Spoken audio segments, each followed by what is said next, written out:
In the year 1250, a slave boy was sold at auction in Syria at a discount. There was something wrong with his eye. 30 years later, that same man had defeated the Mongols in open battle and was systematically erasing every Crusader fortress from the map. His name was Baibars. How does a discarded slave become the man who saved the Islamic world? To understand how Baibars got to that auction block and why he was so dangerous once he left it, you have to understand the system that made him. The Mamluks were not a people. They were a project. For generations, the Ayyubid sultans of Egypt had solved a problem that plagued every medieval ruler. How do you build an army that won't betray you? Their answer was radical. They purchased Turkic boys from the steppes of Central Asia, Kipchaks, Cumans, children pulled from the edge of the known world, and they raised them inside a military institution from the ground up.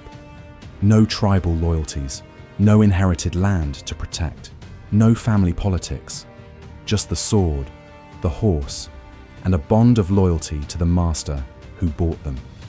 The closest thing the medieval world had to a professional standing army, and it ran entirely on purchased human beings.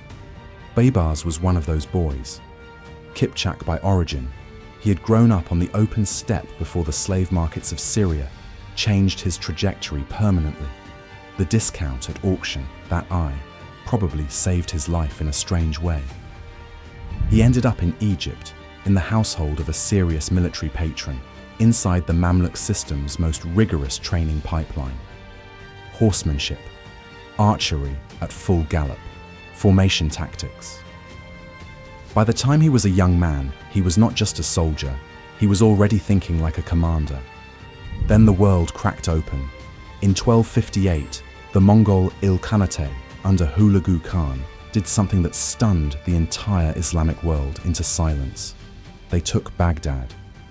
The Abbasid Caliph, the spiritual figurehead of Sunni Islam, the man whose authority stretched from Spain to Persia in theory, was executed. The city that had been the intellectual and cultural center of the medieval Islamic world for 5 centuries was reduced to rubble and ash in a matter of weeks. Libraries burned, canals collapsed, and the Mongols kept moving west into Syria, absorbing Aleppo and Damascus almost without resistance. No Muslim army had stopped them anywhere, not once. The question hanging over every ruler in the region was simple and terrifying. Who could possibly hold the line?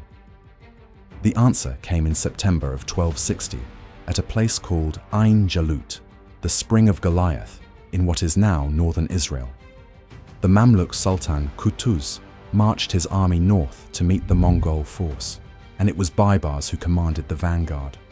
What happened next was not a lucky collision, it was engineered. Baibars used the terrain and the Mongols' own aggression against them. His cavalry engaged, absorbed pressure, then broke, not in panic, but in a controlled withdrawal that pulled the Mongol force forward into ground the Mamluks had already chosen. The trap closed. The Mongol commander Kitbuka was killed. His army, which had never lost a pitched battle in open field, was destroyed. For the first time in the Mongol westward march, the machine had been stopped, not slowed, stopped. Baibars had not just won a battle. He had proven something the rest of the world had stopped believing. The Mongols could be beaten by a force that was disciplined enough and smart enough to refuse their terms of engagement. And then, weeks after the victory celebration, Baibars killed Qutuz. The accounts differ on the exact moment: a hunting trip, a handshake, a knife. What is not disputed is the result. Baibars walked out of that encounter as Sultan of Egypt and Syria. He had proven he could win wars. The question now was what kind of empire he would build with the power he had just seized, and who exactly was left on his list. Baibars walked out of Ain Jalut a hero, then eliminated the man he'd just fought beside. Was that cold calculation, or the only move a Mamluk commander could realistically make? Drop your answer in the comments below, because what he did next with that stolen throne is where things get truly ruthless. That stolen throne came with two enemies still standing, and Baibars intended to bury both of them.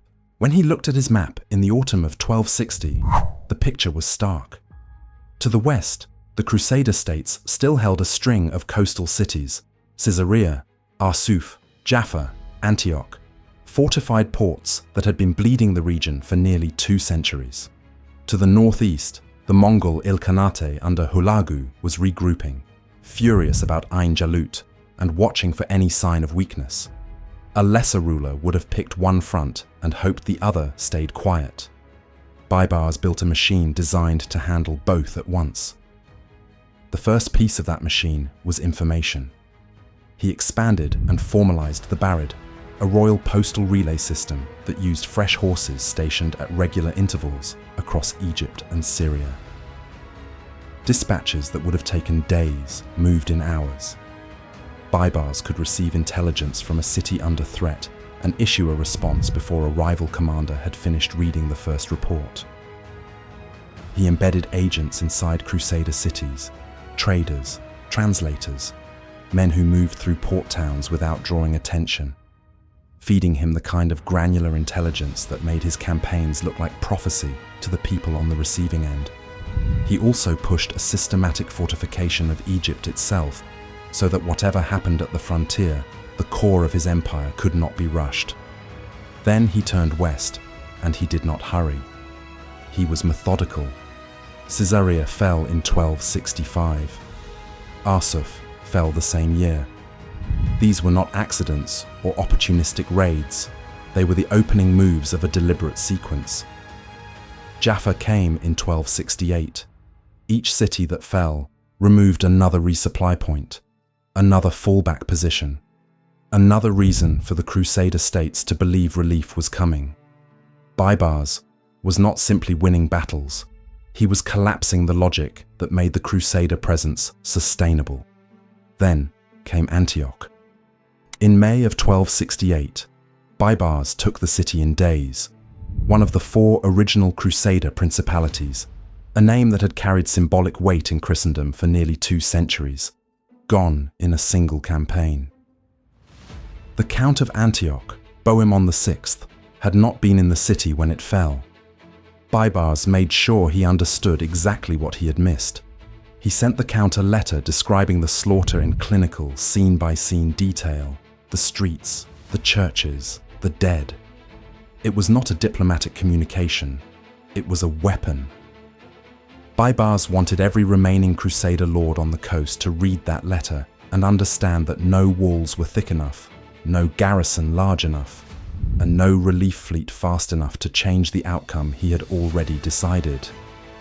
While he was dismantling the Crusader coastline, he was fighting the Mongol problem with an entirely different tool: diplomacy. Baibars reached across the Black Sea and forged a formal alliance with the Golden Horde, the Mongol Khanate that controlled the Eurasian steppe to the north. The Golden Horde and the Il-Khanate were rivals, competing branches of the same fractured empire, and Baibars turned that fracture into a strategic wall. By aligning with one Mongol power against the other, he ensured the Il-Khanate could never commit its full force westward without watching its own northern flank. He had neutralized the eastern threat without fighting a second major war. It was arguably the more impressive achievement. By the time Baibars died in 1277, the math was irreversible. The Crusader states had been reduced to a shrinking ribbon of coastline with no realistic path to recovery. The Mongols had not pushed west of the Euphrates since Ain Jalut, and they never would again. The man who had been sold at a discount on a Syrian auction block, marked down because of a clouded eye, had spent 27 years methodically redrawing the map of the medieval world. He had done it with a postal system, a spy network, a diplomatic alliance that split the most powerful empire on earth against itself, and a campaign of psychological warfare so precise it made his enemies defeat themselves before he ever arrived.